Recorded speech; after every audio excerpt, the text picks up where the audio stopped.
잠언 말씀은 교훈의 말씀이기 때문에 그냥 특별히 어려운 게 없습니다. 한 절 한 절 보시면서 나의 마음 가운데 와서 부딪히고 나의 마음 가운데에 이렇게 좀 하나님께서 주시고자 하는 말씀들이 그때그때마다 좀 다른 것 같아요.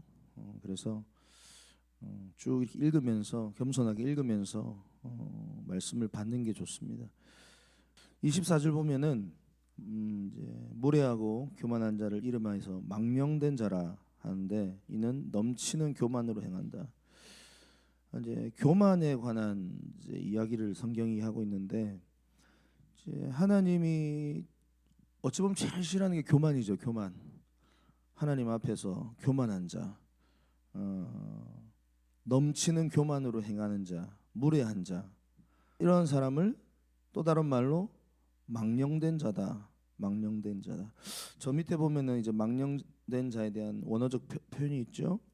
하나님을 비난하고 모욕하는 사람. 이거 얼마나 웃긴 모습입니까? 자기의 잘못된 지혜, 자기의 고집스러운 모습을 가지고 오히려 하나님께서 뭔가를 말씀해 주시는데도 불구하고 오히려 하나님이 잘못됐다고 하나님을 모욕하는, 그러니까 어떻게 보면 가장 무식한 자죠. 교만한 자가 어떻게 보면은 가장 무식한 자입니다. 그러니까 자기는 뭔가를 알고 있고 자기는 오히려 하나님보다도 더 똑똑하다. 하나님이 잘못됐다. 자기가 오히려 하나님 위에 있어 군림하는 자들이 교만한 자요, 악인이요, 하나님의 뜻을 이제 어그러뜨리는 자들이라는 어떻게 보면 24절에 이 교만에 관해서 얘기를 하고 있는 겁니다. 혹시나 우리 안에 내가 하나님의 말씀을 함부로 생각하고 내 생각과 내 의견과 내 지식을 하나님보다 더 낫다고 생각을 하면서 그렇게 혹시 망령된 자의 모습을 내가 혹시 보이고 있지는 않는가 점검하는 시간 되기를 바랍니다. 25절에 보면 게으른 자의 욕망이 자기를 죽이나니 이는 자기의 손으로 일하기를 싫어한다. 게으른 자에 대해서 또 잠언이 또 갑자기 얘기를 하죠. 게으른 자. 게으른 자의 욕망이 자기를 죽인다. 이는 자기의 손으로 일하기를 싫어하기 때문에 그렇다. 성경은 게으른 자에 대해서 뭐라고 말하고 있는가? 하나님께서는 하나님의 자녀들이요 얼마나 많은 돈을 벌고 뭐 어떠한 막 고소득의 일을 하고 하나님은 하나님의 자녀들에 대해서 그런 거에 크게 관심 없는 거 여러분 아셔야 됩니다. 그러면 하나님은 하나님의 자녀들에게 무엇을 원하시는가? 성경적으로 부지런한 자를 좋아하십니다. 부지런한 자, 최선을 다해 노력하는 자를 좋아하십니다. 많은 돈을 벌지 못하더라도 내가 무언 큰 업적을 이루지 못하더라도 그래서 항상 보면은 게으른 자와 부지런 자를 대조하고 있어요. 성경을 보면. 그래서 자신에게 처해진 현실 속에서 많은 수익을 설령 얻지 못한다 할지라도 하나님께서 나를 이곳에 심으셨구나. 하나님이 이 직장에 나를 보내셨구나. 하나님이 나에게 이 일을 맡기셨구나. 그 소명으로 생각하고 천직으로 생각하고 성실하게 하루하루를 최선을 다해 살아가는 자들을 성경적으로는 기뻐하시는 줄을 믿습니다. 그래서 성경은 게으른 자를 엄청 싫어하세요. 특히 잠언에 보면은 너무너무 그래서 개미에게 가서 지혜를 배우라 이런 말씀도 있잖아요. 그러니까 개미가 상징이 뭐예요? 근면성실이에요. 매일매일 삶 속에서 자기에게 주어진 상황 속에서 열심히 일을 하는 거예요. 그래서 이 개념을 가지고 있어야지만 자기가 일이 무의미하다 이렇게 생각이 안 든다 이 말이에요. 뭐 데살로니가 후서 3장 1절에도 보면 일하기 싫으면 먹지도 말라 이런 말씀이 있습니다. 그거 보세요. 뭐 돈을 떠나서 어떤 걸 상황을 떠나서 일하기 싫으면 먹지도 말라. 그러니까 우리 하나님께서 이 일하는 것, 이 노동에 대한 가치를 엄청나게 중요하게 생각을 하고 계신다. 요즘에 보니까 그 파이어족이라고 혹시 그런 개념을 여러분들도 들어보셨는지 모르겠네요. 파이어족. 이 파이어족이 뭐냐면 빨리 내가 젊었을 때 돈을 많이 벌어가지고 경제적인 독립을 이루기를 원하는 그런 사람들을 파이어족이라고 하더라고요. 그래가지고 내가 이제 뭐 빨리 뭐 40대 후반, 50대에 막 빨리 독립을 해서 이제 좀 놀고 먹고 쉬자 뭐 이런 개념입니다. 여러분, 그러면 이 파이어족을 보면은 성경적으로 맞나요, 틀렸나요? 이게 틀린 개념입니다. 내가 만약에 100억을 모아가지고 그래요, 경제적으로 직장 안 다닐 수도 있어요. 그런데 뭐예요? 성경적으로 보면은 노동을 하지 않는다는 것은요, 주님 앞에서 이 죄입니다. 근면하고 성실하게 매일매일 우리 삶 가운데 어쨌든 하나님께서 나에게 맡기신 직장이 있고 현장이 있고 일이 있는데 그 가운데 개미처럼 성실하게 최선을 다 일하면서 그 사명을 소명을 이루어내는 것이 우리 그리스도인들의 삶의 목적인 줄 믿습니다. 그래서 여러분들의 직장을, 여러분들의 직업을, 여러분들의 일하는 일터를 거룩하게 생각하셔야 돼요. 거룩하게 생각하셔야 돼요. 아, 주님께서 나를 지금 이렇게 맡기셨구나. 뭐 건강 때문에 어쩔 수 없는 사람들은 뭐 좀 또 예외 부분도 있지만, 그래서 이 게으른 자에 대해서 성경이 매우 엄하게 경고하고 있다고 알고 계시면 되겠고요. 26절에 보시면 어떤 자는 종일토록 탐하기만 하나 의인은 아끼지 아니하고 베푸는 사람이다. 또 두 가지의 사람의 대조가 나오죠. 탐하는 자, 종일토록 탐하는 자, 그리고 의인. 그러니까 결국은 하나님의 사람과 그렇지 않은 사람의 차이가 이제 나오는데, 하나님의 사람이 아닌 사람들, 탐하는 자들, 죄인들, 사단의 자녀들은 항상 더 많은 것을 갖기 위해서 끊임없이 노력하고 또 만족하지 못하는, 참 특이한 특징이 있다 이 말이에요. 아무리 많은 것을 가져도 더 가지길 원하는 그런 탐욕적인 모습이 하나님의 백성이 아닌 사람들에게서 나타난다 이 말입니다. 탐하는 자로 살아가는. 반면에 의인은 어떤 삶인가?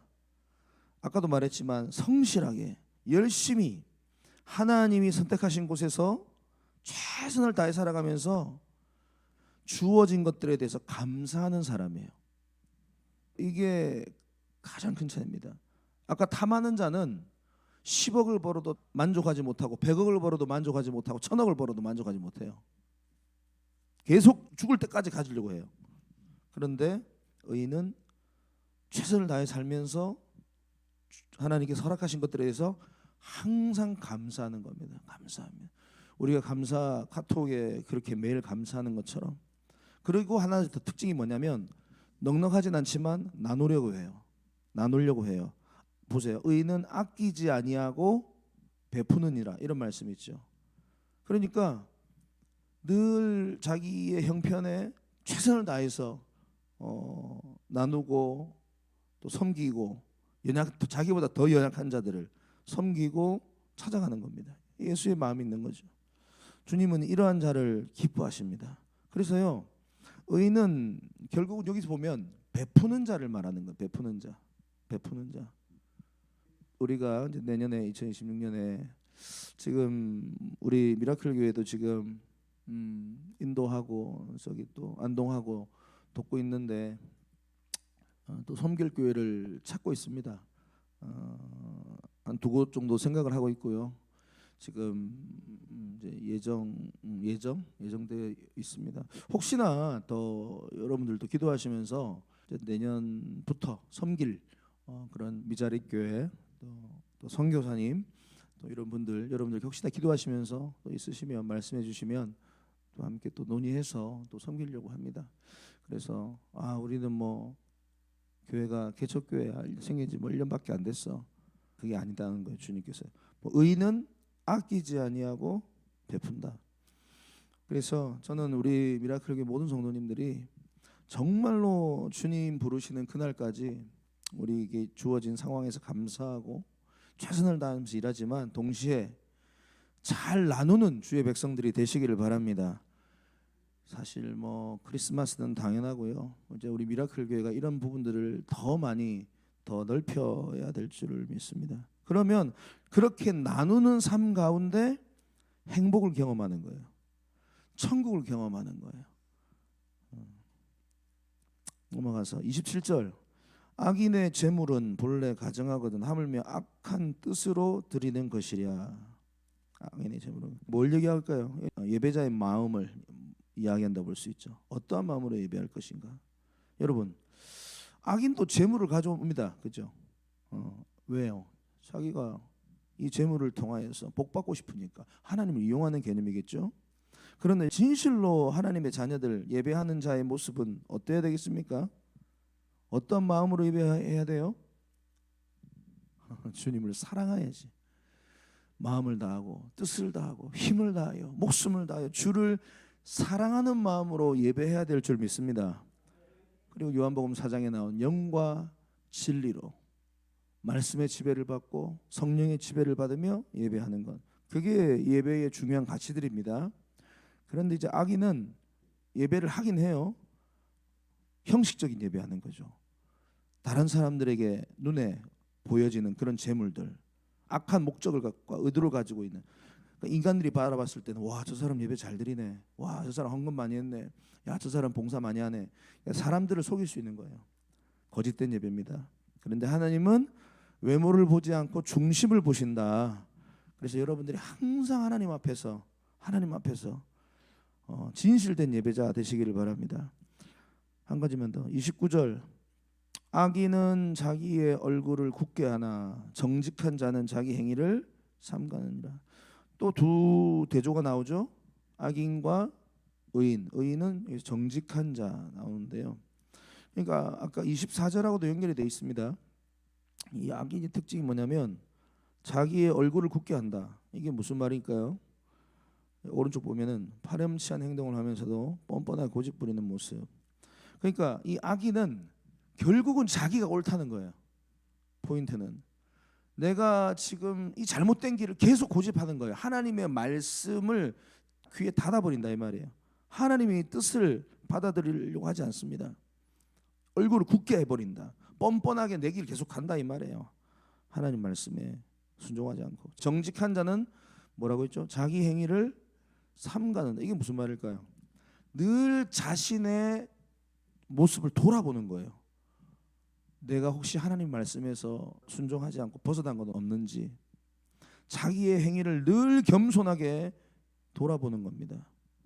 다시 말하면 말씀의 거울에 내 행위를 죽을 때까지 비추는 거예요. 그러면 자꾸 자기를 꺾거든. 자꾸 자기를 이렇게 주님 앞에 복종시키거든요. 그런데 악인은 뻔뻔하게 자꾸 자기의 길을 가는 거죠. 하나님께서 원하시는 그 길을 끝까지 가시는 은혜가 있기를 바랍니다. 결론입니다. 그냥 30절 31절 결론처럼 쓰여져 있는데요. 지혜로도 못하고 명철로도 못하고 모략으로도 여호와를 당하지 못한다. 결국 인간의 지혜, 명철, 계략은 하나님의 뜻을 꺾을 수 없다 이 말입니다. 인간들 중에 얼마나 하나님의 뜻을 한번 꺾어보려고 하는 모습들이 많습니까? 특별히 이제 과학자들 보면은 방송에 요즘 과학자들이 너무 많이 나오더라고요. 나와가지고 막 이상한 소리 하면은 자기네들이 마치 뭐 하나님을 다 아는 것처럼 얘기하고 우주를 다 아는 것처럼 얘기하고 창조를 다 아는 것처럼 이야기하잖아요. 인간의 그게 무지입니다. 인간의 한계를 인정해야 되는데. 그래서 31절 싸울 나를 위하여 마병을 예비하거니와 이김은 여호와께 있느니라. 결국은 우리 인생 가만히 보면은 다 유비무환이라고 전쟁을 대비하면서 최선을 다해 군사적인 준비를 하잖아요. 맞죠? 다 열심히 그렇게 준비합니다. 마병을 예비합니다. 근데 인생의 결론은 뭐예요? 이김은 여호와께 있다. 이 말은 무슨 말일까요? 우리 인생의 성공과 승리는 오직 주님의 손에 있는 줄 믿습니다. 우리의 시험도 마찬가지고요. 우리의 사업도 마찬가지고요. 우리의 결혼도 마찬가지고요. 자녀 교육도 마찬가지고요. 건강, 삶, 목회 다 마찬가지예요. 우리가 열심히 최선을 다해서 마병을 예비해야죠. 당연히 해야죠. 최선을 다해야죠. 그렇지만 그거 준비했다고 무조건 성공이 보장되는 게 아니다 이 말이에요. 아무리 해도 하나님이 승리를 주시지 않으면 우리는 승리할 수 없는 겁니다. 내가 아무리 열심히 건강을 돌아보고 건강을 막 신경을 쓰고 막 아무리 몸에 좋은 걸 먹어도 하나님이 그 건강을 붙들어 주셔야 될 줄 믿습니다. 자녀 교육도 마찬가지예요. 아무리 내가 자녀 교육을 한번 성공해 보리라 애쓰고 내가 그렇게 힘쓰고 노력해도 결국은 하나님이 성공을 주셔야 되는 줄 믿습니다. 그래서 그러면 이 말씀 뭐 어떻게 하란 말이냐? 뭐 운명론이냐? 뭐냐? 가만히 있으란 말이냐? 이 말은 운명론 말하는 게 아니라 결국은 주님 앞에 겸손해야 한다 이 말이에요. 겸손. 오늘도 주님밖에 없습니다. 내 건강을, 내 가정을, 내 자녀를, 내 사업을, 내 직장을, 내 가족을 정말로 진실로 승리케 하시는 분은 주님밖에 없습니다. 주님 도와주십시오. 오늘 이 아침에도 주님께 우리가 손을 내밀어 놀라운 기적의 주인공 되기를 원합니다. 최종 승리가 주님께 있는 줄을 믿습니다.